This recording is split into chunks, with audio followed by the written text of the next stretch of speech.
Hello, everyone. I'm frequently humbled and touched, motivated and encouraged when people contact me by email or texting or commenting, or they greet me on the street and tell me that my work has been transformative for them. If this has been the case for you, and also if you want to share it with other people, please consider supporting my work by joining my Patreon community. All financial support goes to the Vervaeke Foundation, where my team and I are diligently working to create the science, the practices, the teaching, and the communities. If you want to participate in my work, and many of you ask me that, how can I participate? How can I get involved? Then this is the way to do it. The Vervaeke Foundation is something that I'm creating with other people, and I'm trying to create something as virtuously as I possibly can. No grifting, no setting myself up as a guru. I want to try and make something really work so that people can support, participate, and find community by joining my Patreon. I hope you consider that this is a way in which you can make a difference and matter. Please consider joining my Patreon community at the link below. Thank you so very much for your time and attention. Welcome, everybody, to another episode of Voices with Vervaeke. I'm very excited about this. This is my third time talking, in recorded fashion. We've talked before outside of that, but third time on Voices with Vervaeke with Matt Segall. I think one of the premier philosophers for the understanding, and not just the understanding of Whitehead, but the rich way in Whitehead is applicable today for profound problems that are not just sort of philosophical or theoretical, but deeply existential and ethical in nature. And like I said, Matt just does a fantastic job at this, and he has written a new book. And we're going to talk about this, and I'm very excited about it because it converges with a lot of stuff I've been thinking about, and this frequently happens when Matt and I talk. So Matt, welcome. Could you just reintroduce yourself again, and then start by what context you want to set up, or we can begin a discussion of your book. And feel free to shamelessly promote it because your work is important and valuable. Thank you so much, John. Wonderful to join you again in dialogue. So yeah, I teach philosophy at CIIS in California, California Institute of Integral Studies, in a program called Philosophy, Cosmology, and Consciousness, which is where I did my own doctoral work. And actually, this book is a revised and expanded version of my dissertation. And so what I'm trying to do in this book is engage with Immanuel Kant, and I treat him as a kind of guardian of the threshold. What's on the other side of the threshold? Knowledge of reality, right? And Kant, with his transcendental method, tried to challenge dogmatic metaphysics, as he called them, pointing out the ways that there was this uncritical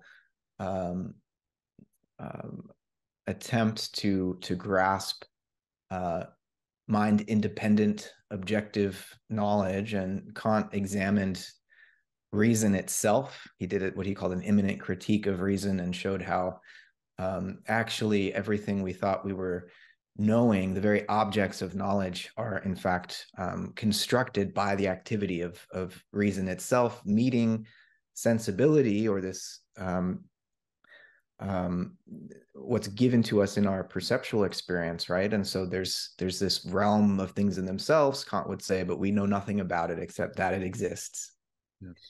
And so from that sort of starting point, I try to build on Schelling, who was responding directly to Kant,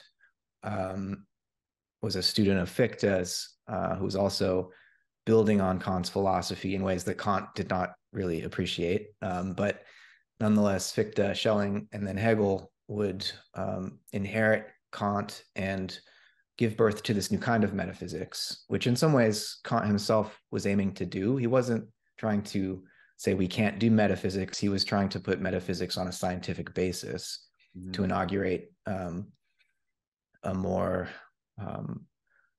scientific form of philosophy, right? And the German idealists thought they were carrying that work forward. Schelling is unique in the treatment he gives to nature, to the natural world. He kind of, in some ways, inverts Kant's question. Rather than saying, what must mind be such that nature can appear to us in the way that it does? Schelling, as I read him, says, what must nature be such that mind could have emerged from it? And in this respect, I think he is much like Whitehead, who is also at the core of this book. Whitehead engages directly with Kant as well, and even says, I'm inverting Kant, just as Schelling was. Whitehead did not explicitly draw on Schelling, except for once. He cites him once in Concept of Nature. But I see these two, Schelling and Whitehead, as in a lineage with each other of process thinking, process philosophy. And a lot of my work is trying to build that bridge and make that connection explicit. Last thing I'll say before we can sort of get into this is that, etheric imagination is there in the title, and that's probably a very new term for most people. And it has multiple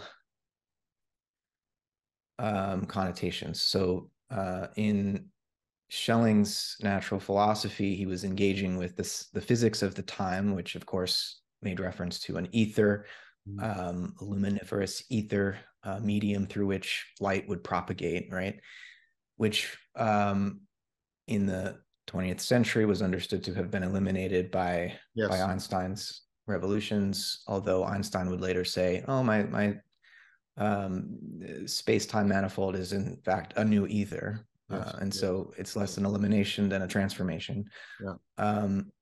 Whitehead similarly developed an ether theory in a post-Einsteinian context, directly in response to Einstein, actually. Whitehead didn't think of it as a material ether, or even as a kind of geometric ether, as you could say Einstein's was, but as an ether of events, which follows from his process relational view of nature. Some have argued that Whitehead was in fact more relativistic than Einstein, in that not only his physics was relativistic, but his epistemology. Yes. And right, and we can get into what that means. But I'm also thinking with Rudolf Steiner, who actually uses this phrase etheric imagination to talk about the kind of intuitive thinking or imaginative thinking, we could also say, that allows us to as it were, appear beneath the sensory surface of the living world, to participate in the life of that world.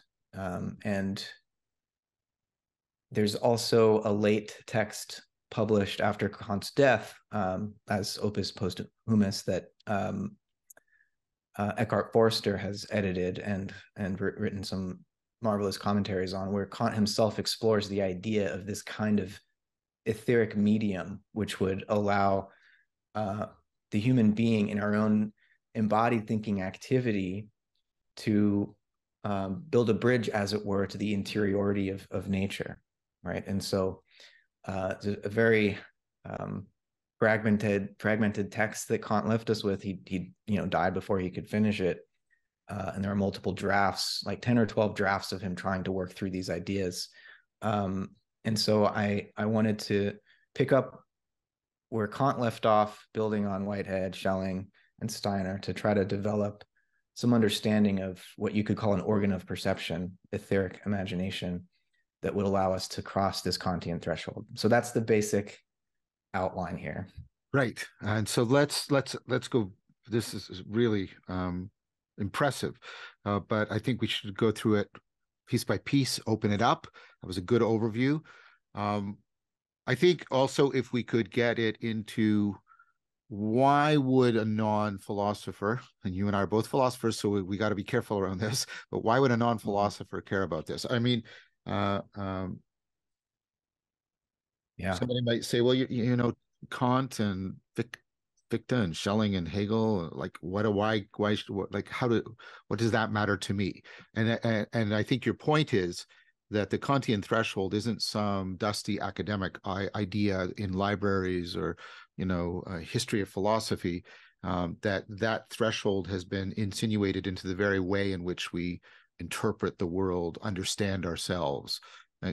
Is that fair to say that is something that you're implying? But great, okay, so you're nodding. So let's slow down, because I mean you have you know, significant phenomenological gift, and so can we open up the way in which that notion of the threshold isn't something just that, you know, arcane epistemologists worry about, but something that is impacting on how people are experiencing themselves and the world? Is that a fair question, first of all? Yeah, no, absolutely. I would hope that this text is relevant to non-philosophers, though I'm not quite sure. Um, uh, Sorry, there's a helicopter flying overhead. Um, I wouldn't want to deny anyone the title philosopher just because they haven't gone Yeah, to sure, university sure. or whatever, Yeah, right? So yeah. um, I think the intellectually curious person would find this book interesting and important because, um, well, because of the problem that Kant was trying to address. It's not just that he wanted to put metaphysics on a more scientific basis. He wanted to find some way of preserving sort of the credibility of human freedom Yes. in the context of the advancing natural scientific method, which in Kant's day was just a Cartesian Newtonian method that was proceeding to mechanize more and more of the natural world. And if more and more of the natural world could be explained through mathematical modeling and a kind of mechanistic understanding, Kant realized that eventually the human being would be swallowed up into that as well. And yet, for Kant, phenomenologically speaking, we have this feeling of freedom. Yes. Yes. Right. And he took it very seriously. We have conscience, and we feel um, if we have done something that we know is wrong, we regret it as I, if we could have done otherwise. I just want to be clear here too, and, you know, making use of Brandom and others here, uh, Brandom and Schindler and others. You know, Kant's notion of freedom isn't what we think of freedom, which is just sort of maximal choice. Kant's notion of freedom is, instead of grounding it in choice, you should be grounding it in something like autonomy, the idea that we can be the source of norms that we nevertheless bind ourselves to. In fact, it was the autonomy of reason that he often used as a fundamental presupposition in his arguments about the limitations of reason. Reason was this sort of so I want to make it clear, because, you know, we've been living in the rain shadow of American culture for a long time, where we think freedom means choice, and if you hear that, I think you're missing Kant's point. Kant wants to know the kind of freedom in which it makes sense to think of you as a moral being, a being that can bind itself to the authority of certain normative standards without feeling that they are imposed on it. And so it's this idea that the mechanistic universe would make us lack any responsibility or possess for our actions, or ultimately possess any autonomy within that kind of universe. And he thought that this would fundamentally undermine the notion of cognitive, rational, and moral agency. Is that, Matt? First of all, Matt, do you find that a fair thing to do? Because the word freedom, of course, is laden with all kinds of important value, and I think you're right to connect Kant to the problem of freedom. I think Brandom and Schindler and a host of other people are saying yes, but I think it's very important because they take pains to say, look, we're not talking about primarily freedom that's grounded in a notion of choice. We're talking about freedom that's grounded in a notion of autonomy. And then if you place it that way, how it's wrapped up with autonomy and identity, you can start to see why Kant is so important for everyone in a very central way. Sorry, that was a little bit wordy, but I just wanted to get that in. No, that's very important. I assume we're speaking to a mostly American audience, Yes. and in America, it's very easy to think that freedom means, in a consumer capitalist context, my ability to choose between cornflakes and Cheerios and Wheaties, and it's not at all. It's about agency and autonomy, as you're saying, and Yeah. it's can a human being initiate a free action, or are we just bound up in this causal nexus of the world machine, right? Yes. And Kant's way of addressing this issue is, I mean, as he puts it in, I think it's the introduction to the Critique of Pure Reason, he says, I found it necessary to limit knowledge, to leave room for, he says, faith, I think, but he means Yes. faith in Yes. freedom, Yeah. right? That we're justified in believing in freedom because our knowledge is limited to phenomena, right? Yes. And he's just leaving a back door open for the possibility that freedom is real, and that it can be justified. And so that puts us in a rather precarious situation, though, because first of all, most scientists are not willing to accept that their knowledge of nature is merely of an apparent nature. They want to know nature as it really is. Exactly. And Kant himself in his later critiques, the Critique of Judgment in particular, acknowledges that mechanistic science, in its pursuit of mathematical laws, lawfulness, cannot, he thinks, in principle, explain the living world, living organisms. Yes, that's Guerrero made important use of that work by Kant, where the inner teleology could never be explained by a mechanistic worldview in which a reduced notion of efficient causation, where efficient causation isn't just causing things to be, it's causing them only to be in motion. So you get a reduction of all the causes to one cause, and then you got efficient causation reduced to, right, causing things to be in motion. And then once you have that, then of course teleology has no place within the universe. And yet reason itself operates teleologically.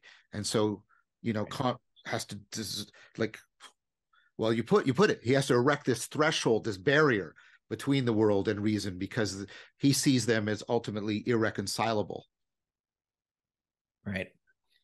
And in this Critique of Judgment, he's also, he's talking about teleology, and he's very critical of this old sort of theological form of natural theology, where you would imagine that, at 2 p.m., the wind blows because otherwise it would be too hot and the crops would wither and die. And this is because there's this providential world order. And he's like, this makes no sense. We're projecting the structure of reason onto the world in an inappropriate way when we imagine that that's how it works. But he does want to say that in each organism, and perhaps in nature as a whole, there's some kind of imminent purposiveness, he says. Yeah. Right. Where the parts of an organism produce one another for the sake of a whole.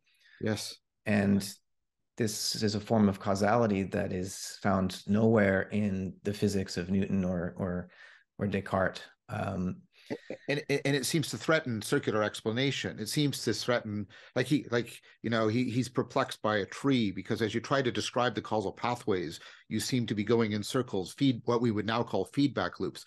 But for him, this would be a circular explanation, and it wouldn't have what is prototypical in the Newtonian billiard ball kind of model. I mean, he at one point he even concludes that a science of biology is not possible for this reason, which is really, that tells you how committed he is to certain this very truncated and reduced model of causation. Right. Yes. And so I think in this final critique, there's a sort of crack in the Kantian edifice that opens up, Yeah. where all of a sudden the mechanisms of understanding that can determine everything in the physical world, at least, can't determine constitutively what's going on in living organisms. Yes. Right. Yes. And this is the crack that Schelling exploits. Oh, I hadn't seen that before. Oh, right, right. I see. I mean, because it gets Kant into a weird performative contradiction, uh, right? Because Yes, he's yes, obviously he's yes. obviously a living thing, right? In a very Right, powerful way. right. And I think actually having read Schelling's philosophy of nature that's what led Kant in this later posthumous work that I mentioned to try to develop. Oh, I didn't know. So he's trying to Yeah. respond. So he at least gets to the crack, and then he sees Schelling sort of opening the crack, and he's then responding to that. Is that what you're saying? Oh, Yeah. wow. This is what Eckhart Forster argues as well. And Yeah. and in the interim, before Schelling, there's Fichte, right? And you point out this performative contradiction. Fichte also thinks that Kant does this.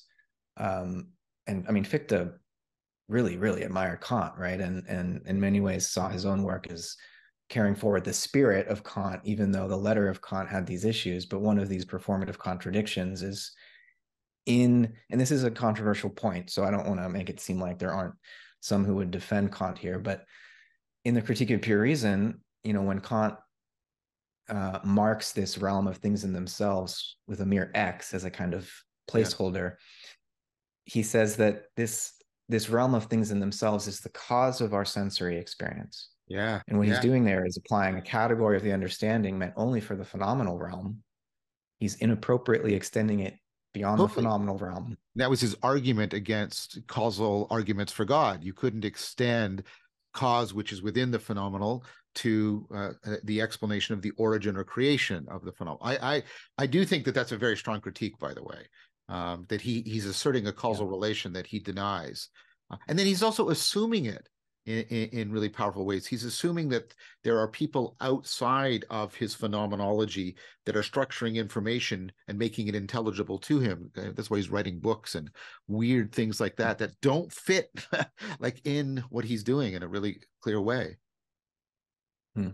Yeah, and I think in Fichte's idealism, which is a very radical form of idealism, I think he clarifies that this is not a kind of solipsism, even though it might at first appear as though when Fichte says all of nature is an appearance brought forth by the transcendental ego. Yes. It's important to remember that the transcendental ego is not my or your empirical ego. It's this. In Fichte, it becomes clearer as this kind of intersubjective ground that we all share in the context of an ethical community, right? Right. And so And this is going to become a big deal in Hegel at some point, but go ahead. Yeah, no, exactly. So just to resist the temptation to caricature Kant or Fichte as being sort of locked up in their own mind and forgetting that they're actually writing books to communicate to others. I think they're trying to understand the transcendental ground of the possibility for that kind of communication, right? Which shouldn't be confused with solipsism, though there's still a problem here because, and this is the problem Schelling really zeroes in on, nature is reduced to an appearance. And Fichte says we only come to know nature by transforming it into ourselves, basically. And so Fichte doesn't claim that there is no world out there, but he says we only come to know it through our practical transformation of it, right? Kant put it this way in the Opus Posthumus. We know the world. To know the world, I must first manufacture it in my own self. I must first manufacture it in my own self. And in some ways, I think this Fichtean approach is kind of what won out in the industrialized West, in the sense that knowledge became instrumental. And we now say, most scientists would say, I only know something if I can reverse engineer it and build a model of it, right? And if you think about the way that the Earth continues to be progressively transformed into something made by human beings. Yeah, the Heideggerian. The enframing is Yes. very much this Fichtean point of view run wild, right? We think there's nothing to be known about nature that we cannot make ourselves. Yeah. And so, Well, can you I? following? Yeah, I'm Yeah. following, but I also want to I want to push back a little bit on the stuff about intersubjectivity, because it seems to me that a Kantian can't talk about there being other minds, but only the appearance of other minds. Since minds are the things that attribute and are the bearers of that to which appearance appears, I think this is where the critique that I made actually lines up with the Fichte critique. There has to be something behind the appearance that's causing the appearance, right, of the mind, or else you are a solipsist. Yeah. This is. Yes, yeah. go ahead. I think you're right. And I would distinguish between theoretical and practical philosophy. I think in Kant's theoretical philosophy, what we share is the categorical structure of the understanding with its necessary and universal categories, right? All human beings share that, he would say. And so that's the basis for communication about science and but so is on, that knowledge. claim something that he can know? I mean, he claims to know it a priori, and the analytic synthetic distinction I know is obviously been dissolved or reduced to paradox, but can he know it? I mean, that's a good question. But in theoretical philosophy, at least, he's claiming that there's this shared set of categories that everybody has to use to say anything about objects in nature in a logical way. But then in practical philosophy, this is where the solipsism comes in. Kant forbids us from. He doesn't think that a moral deed can be undertaken as a result of love or exactly sympathy. Yes. Right. Yes. And so we're told this is like he really emphasizes the autonomy here. Yes. And so much so that I think we are left as these sort of just a disembodied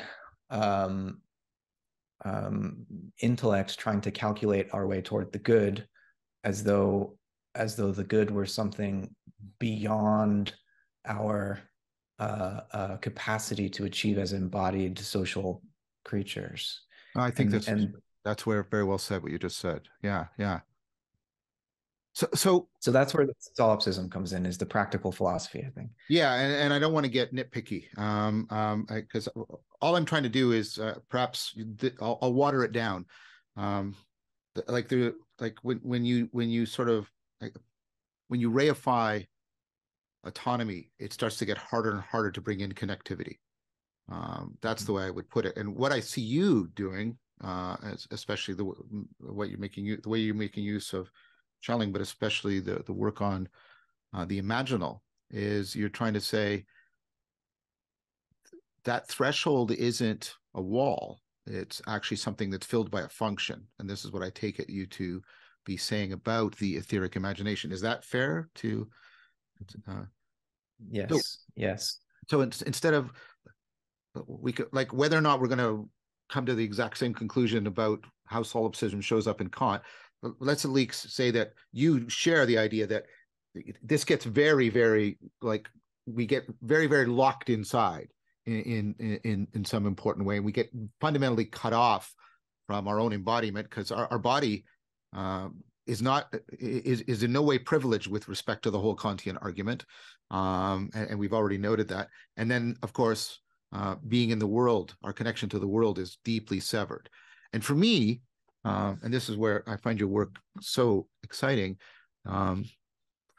that disconnectedness from our embodiment in the world is sort of an endemic feature of what I've been calling the meaning crisis. And you're actually not proposing just an argument. You're trying to, it's almost like Platonic anamnesis. You're trying to get people to remember this faculty, if that's even the right word. And if it's the wrong word, just let me have it for now, so I can get the right. This idea. No. But there's a mode of perception, or at least of knowing, that you can gain access to, that is actually the remedy to that. So it's not just a theoretical proposal. It's something you can transformatively enact. I think that's what's so promising in your work. Is that fair to say to that? To bring that up that way? Yes, thank you for saying it. It's exactly what I'm aiming to do. This book is not it's not an argument, it's an experiment. And I'm inviting people to go through that experiment with me. Right. Excellent. Mm-hmm. So let's focus in on that. What does that look like? What does that look like? What does that look like? Well, it is very much an act of anamnesis and of recollection, not only of the body, but of the power of imagination, which Kant himself, there's a very interesting change that Kant makes between the first and second editions of the Critique of Pure Reason, and Heidegger makes a big deal of this. In the first edition, the imagination plays a very prominent role. As he says, it's the common root of the understanding and sensibility, and he says it's hidden from us. Right, particularly the productive imagination, not the merely reproductive imagination, which Hume and the empiricists have a lot of important things to say about how it associates things we experience in the perceptual world. But the productive imagination, it's creative. And Kant just mentions this and leaves it there in this intriguing way. And he realizes later, I guess in the second edition, when he's really keen to head off criticisms that he's an idealist, he's like, oh, I have to cover this up. This is too weird. And so he takes out a lot of this stuff about the mysterious root of imagination underlying what seem to be these two severed halves of our human nature, sensibility and understanding. Because he sort of assumes that they're just separate. Yes, he does. Right. But in imagination, in the power of imagination, there's something, there's an activity underway that's at the very base of our own experience that's not severed in two like this. And in the beginning of my book, I try to go through each of the three Kantian critiques, the critique of pure reason, of practical reason, then of judgment. And there's a way in which Kant is going through the different capacities of our soul, thinking in the critique of pure reason, willing in the critique of practical reason, and then feeling in the critique of judgment. And my sense is that in a kind of embodied phenomenological way, when we examine the source of our own sensory experience of the external world and of our own thinking experience of the concepts which connect up the percepts that come through our senses, that at the core of this is really feeling. And feeling is what is the bridge. Kant himself says this, it's the bridge between thinking and willing. And the reason that Kant and many Western philosophers have been both fascinated and terrified of imagination is because feeling and emotion are quite unruly. They can't be easily determined by thinking. They can make us see things that aren't there. And so, Kant's very worried if he goes too deep into this emotion-laden imaginative activity that he might lose his mind. He's worried about madness, enthusiasm, all these things that he thinks distract the philosopher from truth. But I think we don't have a choice if we want to overcome this Kantian dualism, at least an epistemological dualism. We have to explore the depths of imagination, and this is difficult because in this context, some of the rules of logic, which I take very seriously when are important, like non-contradiction and excluded middle and these things, we have to be able to learn to think ambiguity and to think in a polar way, Yes. such that we don't get stuck in this, stuck with the idea that reality is composed of, just clear and distinct, or could be known through clear and distinct concepts alone. Okay, so this is good. This is a pivot point, Matt, because Yeah. I can hear a lot of people saying, "Oh, I know what Matt's talking about. This is romanticism, right?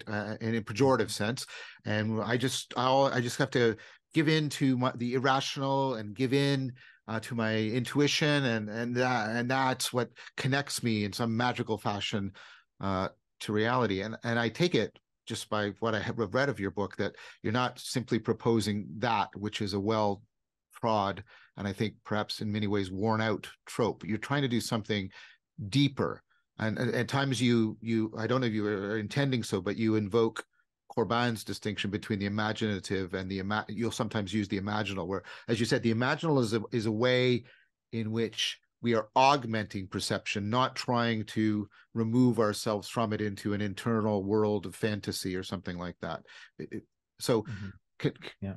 yeah. So I'm reading you correct. So, tell the people who are cheering, oh, see, we should just abandon logic and abandon reason, and science is evil, and we just have to, you know the decadent romanticism and how pervasive it is in our culture, because we've talked about this before. So I know you're not proposing that. So I'm just asking you, by contrast, sharpen your position in contrast to that proposal, which is extant and pervasive, and I think often in a deleterious fashion. So just to sharpen things up even more. So the goal here is not to destroy logic and leave us just with feeling and emotion. The idea is that Cartesian rationality, let's say, has left us severed and alienated from the world in this domain of concepts, which does well enough determining a physical world understood in abstraction from anything living. But when you bring the living world, when you bring our own experience back into the world, it's totally inadequate as a tool for thinking. Right. And so going through this threshold means giving up that Cartesian logic and the quest for certainty and all of that. But then we have to reconstruct a different kind of logic on the other side. Excellent. Right. Excellent. And, this work is well underway before this book, before I was even born, and I'm not trying to reinvent the wheel, but I think in Whitehead's work in particular, we have a very well articulated logic, which is a logic of polarity. Yes. Yeah. Right. That allows us to think difference without dissociating the halves, the opposites, without turning, without ending up in a kind of dualism.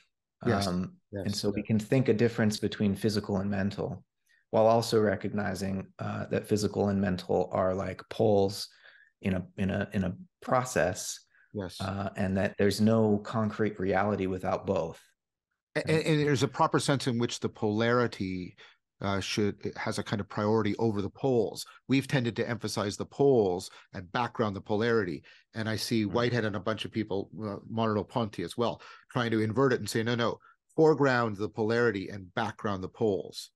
There's that kind of reversal. So far, I've seen two major moves. One is this kind of anamnesis of where we're trying to remember and recover and relive this imaginal capacity to enhance our connectedness to reality, and then that's coupled with not giving into the tired duality between Cartesian logic or sort of some decadent kind of romanticism, but moving into this more, I want to say this, not quite like in a Platonic sense, this dialectical polarity getting priority over the poles, and then and reconstituting what rationality means within that.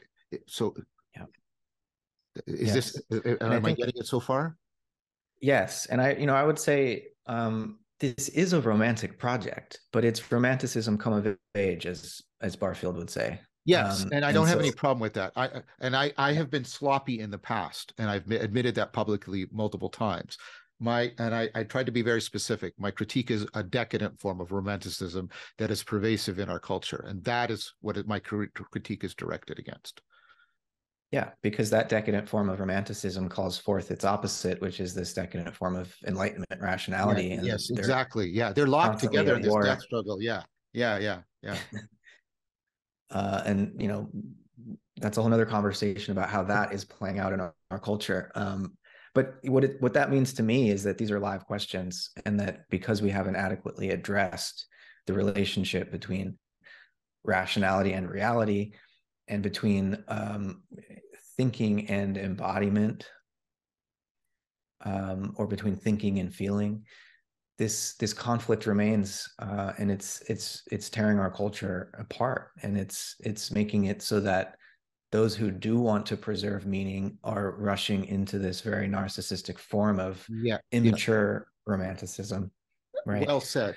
So can I ask something then? Because I see two things also sort of reverberating, and it could just be ignorance that I haven't read all of your book. So, but I see like the imaginal as taking like in Corban, it's between the intellectual and the sensible, but it's also between the inner and the outer, right? And but I also see life as, and a lot of people have been talking about this, Evan Thompson and a whole Varela and me, right? About life is also between sort of matter and mind in an important.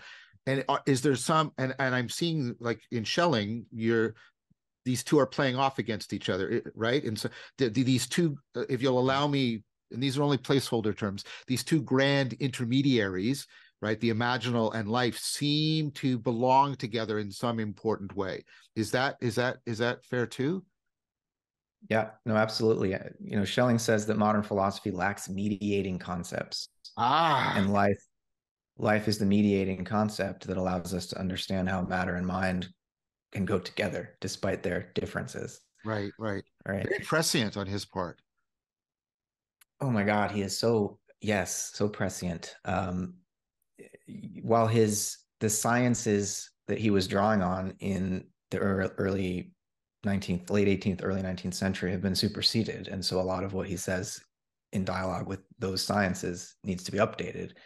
The underlying philosophical intuitions remain ahead of us, I think. Like Yeah, we yeah, very much, and Whitehead does what Schelling attempted in the 19th century and the 20th century with physics, the physics of relativity and quantum theory. And so Whitehead, in some ways, is updating these Schellingian intuitions, bringing them into dialogue, applying them to 20th century science.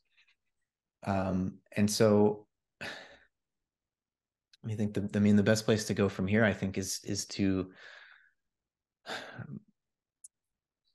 well, another mediating concept is feeling, right? Like I was saying earlier, yes, it yes, mediates between thinking and sensing, yes, sensibility, or the understanding and sensibility. And both Schelling and Whitehead point to Kant's transcendental aesthetic, which is at the beginning of the Critique of Pure Reason. It's like 20 pages, and in some ways, it's the most important part of the whole book.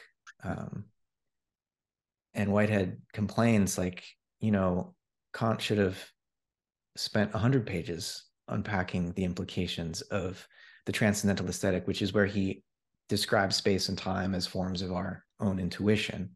right. And so Schelling points out that feeling is a sense. Feeling is it still very much needs a critique. Schelling says, and this is late in his life in the 1840s, in his final lectures in Berlin. Because he thinks it's only through a critique of feeling that we can understand how the understanding and sensibility, or how reason and not just sensibility, but reality itself fit together. And Whitehead picks this up in Process and Reality and says he's trying to replace Kant's his critique of pure reason, rather, with a critique of feeling. Mm. And And so in the chiasmus, the middle part of my book, I engage Kant's reflections on in the transcendental aesthetic on space and time, and really make clear what Schelling and Whitehead are proposing here in regard to our experience, our aesthetic encounter with what we call space and time. That these are not just forms of human intuition.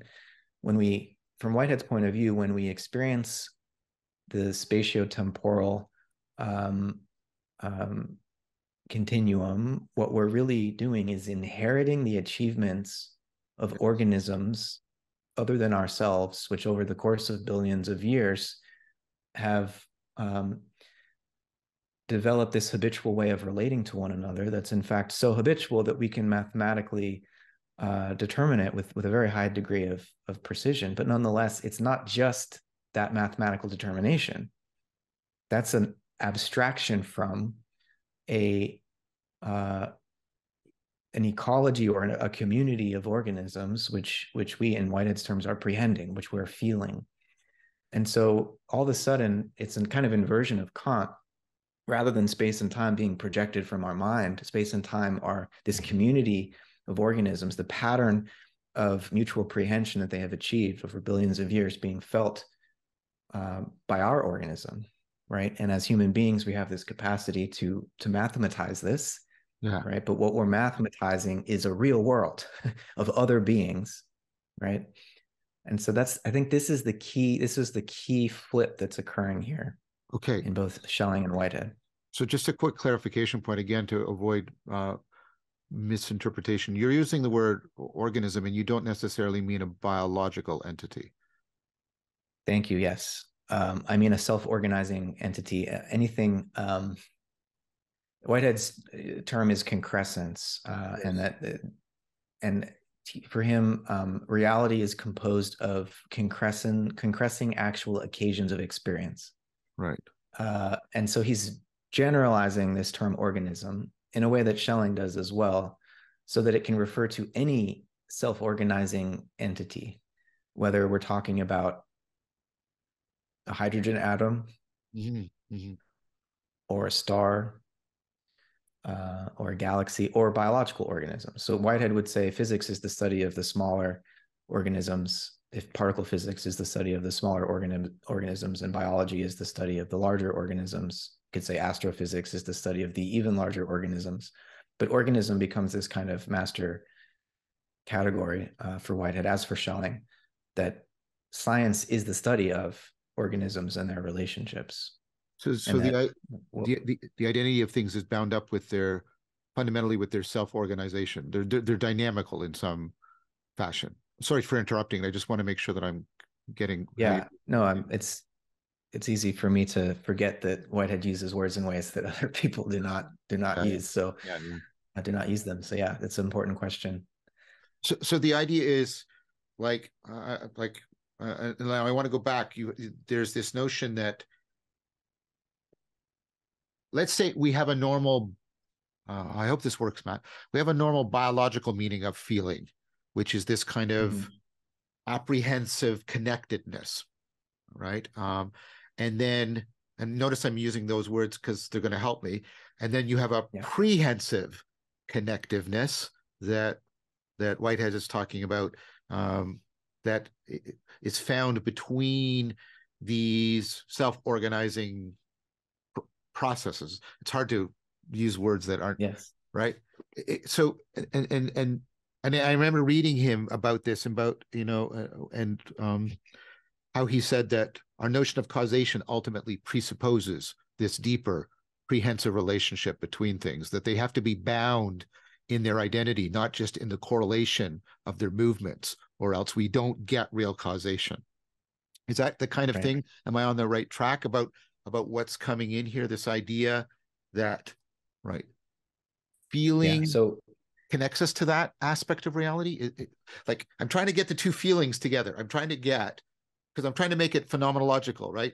I know what feeling is in one sense, and this is a biological expression of a wider reality that is found, right, among non-biological organisms, self-organizing processes. and I'm trying to get that. So I'm. Yeah.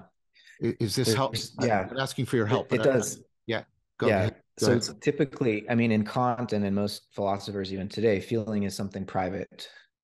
Yeah, And in subjective. Whitehead, Yeah, it's subjective. In Whitehead, not only is he saying that subjects are everywhere, that, yeah, he says outside of the experience of subjects, there is nothing, nothing, nothing, mere nothingness. yes, But the human is not the only subject. Animals are not the only subjects. Subjectivity goes all the way down, right? He's a pan-psychist or pan-experientialist is the favored term of Whiteheadians. yeah, But for Whitehead, feeling is not just private anymore. It doesn't just belong to subjects or is not just a property of a substantial subject. Feeling is a vector. He right, talks about vector feelings, in fact. And so feeling is what connects subjects to one another. And so in Whitehead's view, and so when we talk about an actual occasion, we're not talking about an enduring entity. no, no, Um, we're talking about a moment of experience that arises and perishes, right? So it arises, and this is true of human experience just as much as it would be true of the experience of a hydrogen atom, right? right.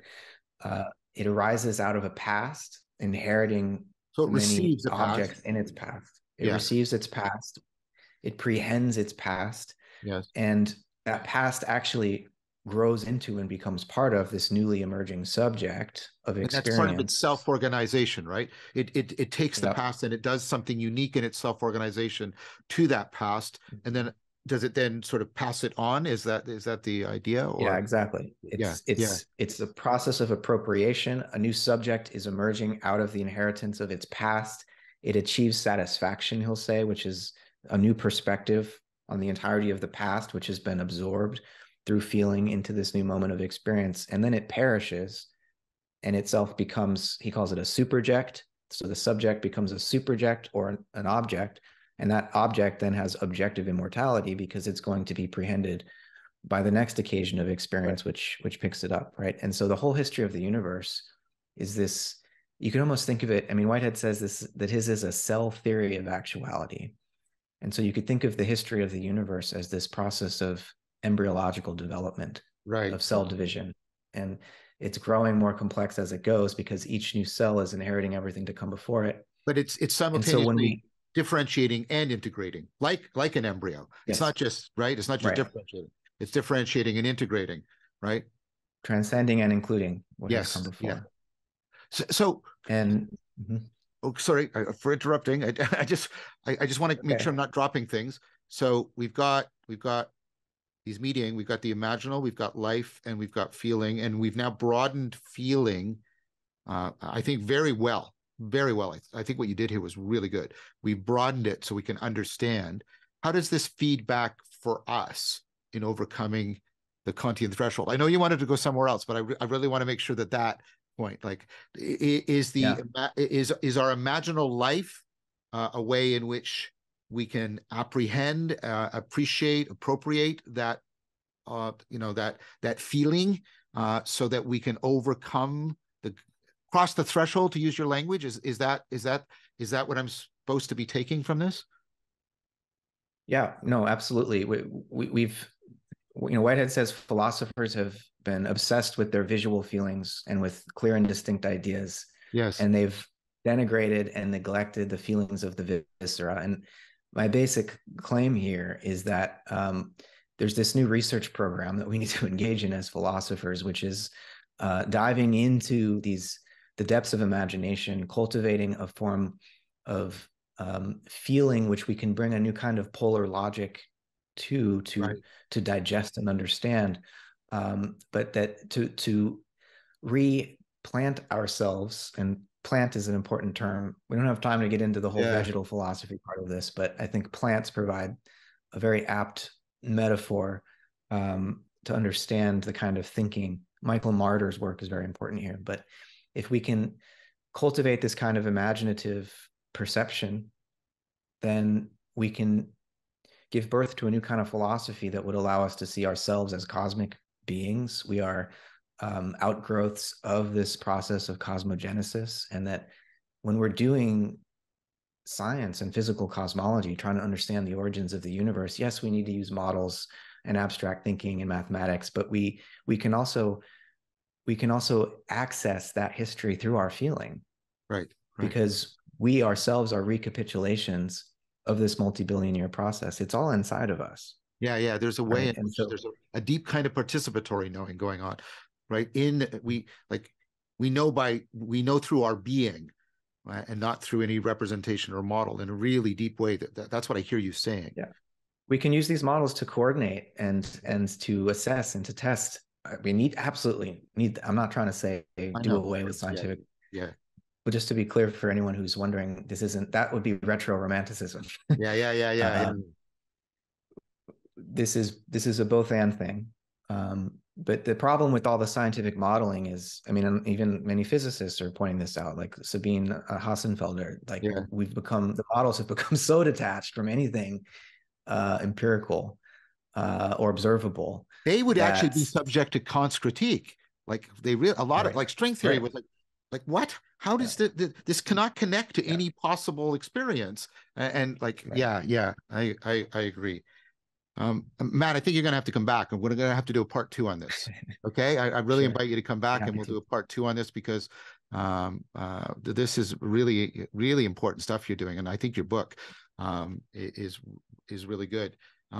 How can people get your book? Let's now shift to the shameless promotion, because I think a lot of people are going to be interested in what you're saying.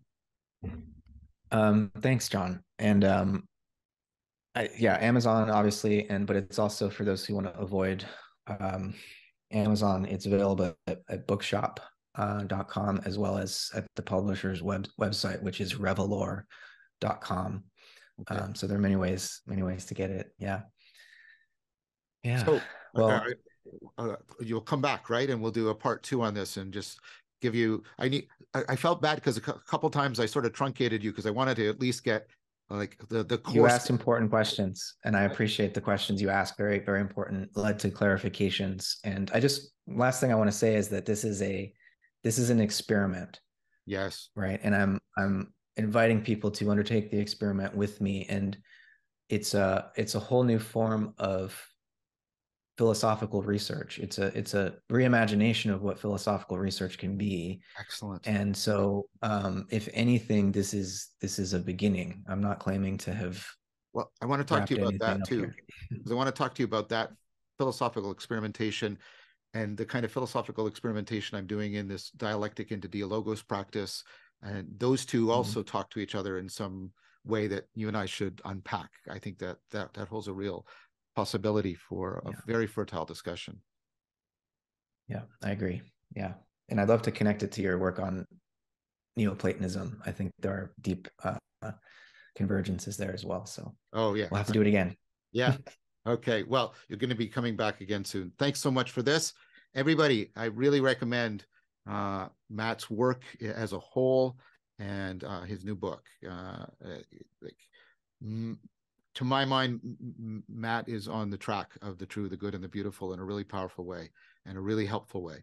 So everybody, look forward to the next video, like part 2 of this, but also get into Matt's work. It's really worth it.